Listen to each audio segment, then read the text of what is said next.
أني الناشطة مارا محمد، اختطفت 8/11/2019 السنة اللي راحت. اختطفت قريب عن ساحة التحرير، أخذوني مكان مجهول وجهة مجهولة، أني ما أعرفها نهائيا.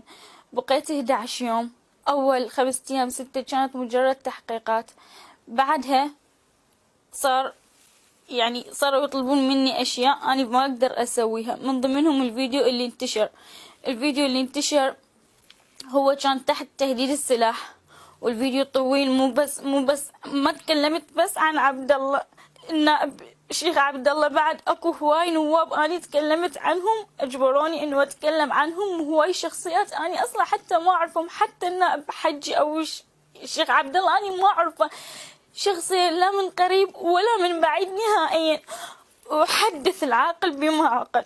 هل من الممكن اني أخرج بهاي الكلمات البذيئة والرديئة وأتكلم عن شخصيات وعن نواب؟ يعني هل معقولة؟ لا، يعني ويا شخصيات يعني ممكن يعني تتوقعون أني أتكلم عنها وأني ما أعرفهم أساسا، حتى النائب الشيخ عبد الله أني ما أعرفه، وبعد أكو شخصيات هم تكلمت عنهم، الفيديو اللي مطلعيه مو طويل. بعد أكو ما أعرف، قالوا لي أول بداية قالوا لي استسجلين، قلت لهم أنا ما أقدر. كانوا يقولوا لي أوكي يعني ما تطلعي منا نقتلك. قلت لهم زين أوكي، أنا أفضل تقتلوني ولا أطلع بهاي الصورة الفضيحة. قالوا لي أصلا ما راح ننشره نهائيا، وهو أنت إذا ما طلعتي مظاهرات ما راح ينزل، ما راح ينشر. حتى أنا رحت ما طلعوني، رحت سافرت التركية، وفعلا ما كان اكو اي شيء ولا نشر ولا اي شيء. ليش هسه بهذا التوقيت نزلوه؟ ما اعرف.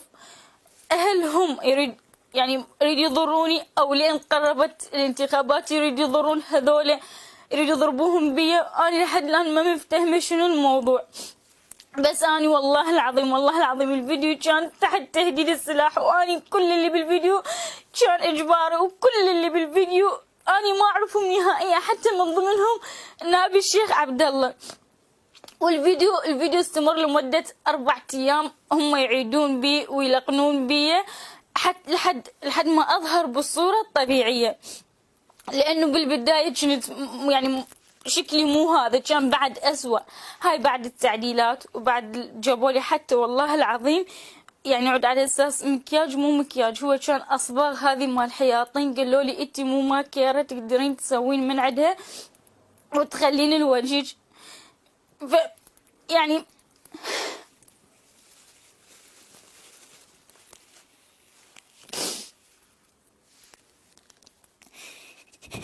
فيهم الجهاد.